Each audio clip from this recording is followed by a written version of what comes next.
Ini ikrar yang paling utama.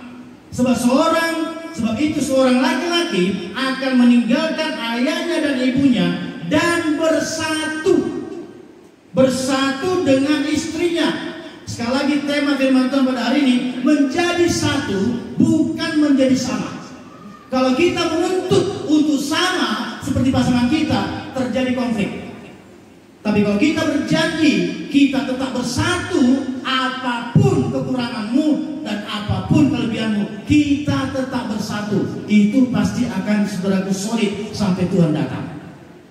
Jangan pernah kita menuntut pasangan kita harus sama seperti kita. Amin. Jangan pernah menuntut saudaraku, saya harus sama dengan pasangan saya.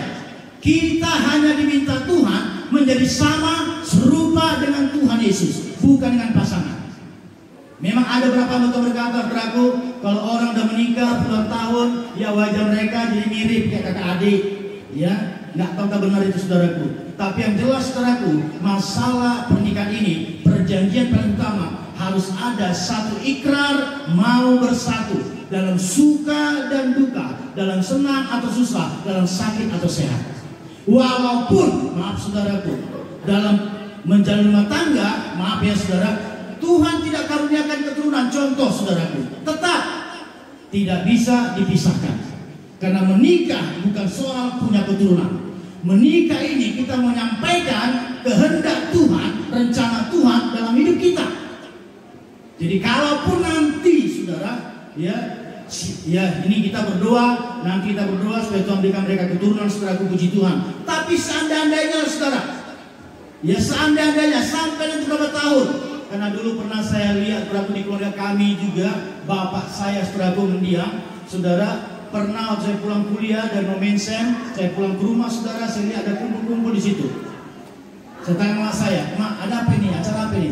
"Ini, abangmu ini udah nikah sekian tahun, tapi belum diberikan keturunan. Jadi mereka ya lagi kumpul dengan bapakmu untuk apa? Pas-pasu raja. Supaya dipisahkan abang bilang istri yang pertama ini, nanti bisa dapat keturunan yang kedua ini." Saudaraku, itu dosa. Tuhan tidak pernah menghendaki perceraian. Tuhan sangat benci dengan perceraian. Katakan amin saudara. Karena ini perjanjian, jangankan kepada Tuhan kita ikrarkan, kepada pemerintah saja pun, kepada pihak bank saja pun, kita ya ikrar janji setelah uang prestasi, kita kena tuntut, ada imbalannya, ada sanksinya. Apa tidak argumen kita bisa tarik bank? Betul nggak saudara? Itu perjanjian pada pihak dunia. Apalagi namanya perjanjian pada Tuhan, tidak boleh langgar. Kita tegas akan firman Tuhan. Makanya firman berkata, keduanya menjadi satu. Nggak pernah dikatakan ketiganya jadi satu, apalagi keempatnya. Kita ini saudaraku, firman Tuhan yang berkata saudara, keduanya jadi satu, berarti laki-laki dan perempuan mereka menjadi satu daging. Alkitab berkata, dan dengan istrinya, sehingga keduanya menjadi satu daging. Ketika laki-laki dan perempuan bersatu, mereka mulai punya satu janji akan tetap setia. Mau bagaimanapun ke depannya nanti kejadian akan pasangan kita saudara, kita tetap setia. Semalam saya dengan kawan-kawan ya SMA dulu saudara, ada perkunjungan. Ada satu teman kami saudaraku yang stroke. Lalu saya diajak sama kawan-kawan, "Gondo, ayolah kita kunjungi. Ada kawan kita stroke daerah Pancasila dan Dene." "Oke, siap," saya bilang. Kayak berangkat saudaraku, waktu saya berangkat, ya saya ini kan muslim dia saudara, jadi saya kasih bebas sekali berdoa saudaraku. Tapi saya dekat-dekat sama dia, saya pegang tangannya saudaraku. Lalu saudara kami ngomong, dia dapat ngomong, ya nggak jelas lagi suaranya saudara. Ngomong-ngomong, "Dulu kau satu bangku dengan siapa, Indra?" "Ih, Gondo ini kita sebangku." "Kita sebangku?" "Iya." Datang istrinya, "Pak, cocoklah kita sebangku, sama-sama gendut dia." Maksudnya apa? Dulu pun ini suamiku ini, karena gendut kalinya ini, nggak bisa ini tahan makanannya. Lalu apa terjadi? Itulah dia, karena darah tinggi, ya karena dia gula, lalu kemudian saudaraku stroke lah sampai sekarang udah jalan mau 2 tahun. Lalu apa kakak gini sama dia? Justru sekarang ini aku yang kena marah sama dia. Gampang kali marah dia. Nah, kadang kita bisa ucapkan ikrar janji nikah pada waktu kita enak seperti ini. Ketika nanti kita jalani hidup ya pernikahan kita, ada sandungan, ada benturan-benturan, di situ kita akan ingat janji nikah kita.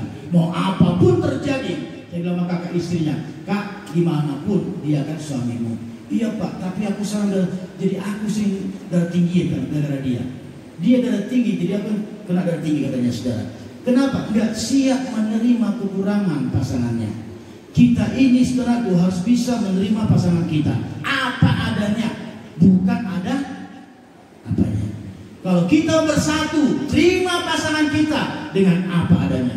Bagaimana dia adanya, kita terima saudaraku. Katakan amin. Amin saudara. Lalu kita baca lagi saudaraku firman Tuhan, Efesus. Ikrar yang berikutnya, setelah ada kesepakatan, ya tekad yang kuat, yang bulat untuk boleh bersatu, walau apapun terjadi, kita baca Efesus 5. Ini yang berikutnya.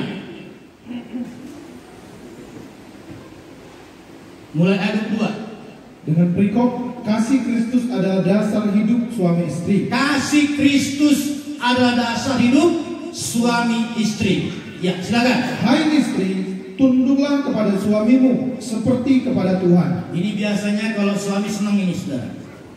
Hai istri, tunduklah pada suamimu seperti kepada Tuhan. Ya, kadang-kadang ayat ini dipakai berlaku untuk dieksploitasi keuntungan suami. Tapi ingat, ada bagian suami, ada juga bagian istri.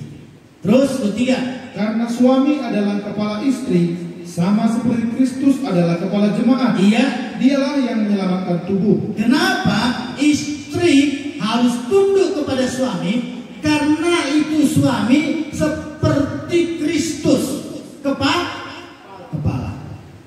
Cuma ada ada istilah begini, memang Pak Pendeta, suami kepala, tapi aku lehernya. Jadi aku gerakkan mau kemana? Gak bisa saudara. Saya percaya Berman sama Rine tetap pada prinsip istri tunduk kepada suami. Amin. Ingat kali ini ya, bukan tanduk ya. Nah, tunduk. Kalau kita tunduk saudaraku dengan kasih Kristus, nggak ada lagi saudaraku interest yang lain. Karena kita menganggap suami kita ini seperti Kristus, kepala. Wajarlah kita sebagai yang di bawah tunduk sama dia. Tapi sebaliknya, suami pun 24. Karena itu sebagaimana jemaat tunduk kepada Kristus, demikian jugalah istri kepada suami dalam segala sesuatu. Oke, 25. Hai suami, hai Bang Berman, kasihilah istrimu, kasihilah Rina ini sebagaimana Kristus telah mengasihi jemaat dan telah menyerahkan dirinya baginya. Tanya Bang Berman udah mengalami gak kasih Kristus? Sudah. Amin. Dia sudah mengalami kasih Kristus. Kita pun semua telah mengalami kasih Kristus.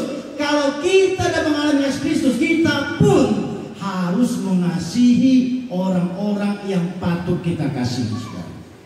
Dan Tuhan berkata, suami kasihlah istrimu, karena Kristus pun telah mengasihi engkau.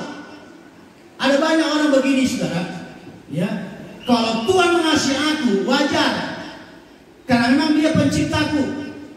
Tapi kalau aku disuruh mengasihi orang lain, so sorry. Pernah anak kalian bilang begini, ya, uang kuliahmu sekian. Kalian bilang kan, ini uang apa lagi begini. Apa jawabnya saudara? Itu kan kewajiban bapak mama. Memang betul saudara, itu kewajiban orang tua. Tapi itu dikerjakan karena orang tua mengasihi. Jadi kalau orang tua mengasihi anak, maka anak pun dengan anak lain harus saling. Karena Tuhan telah mengasihi Bang Berman ini, maka Bang Berman juga harus mengasihi Dine. Sekali lagi, dengan apa adanya, dalam sehat atau sakit, dalam susah atau senang, dalam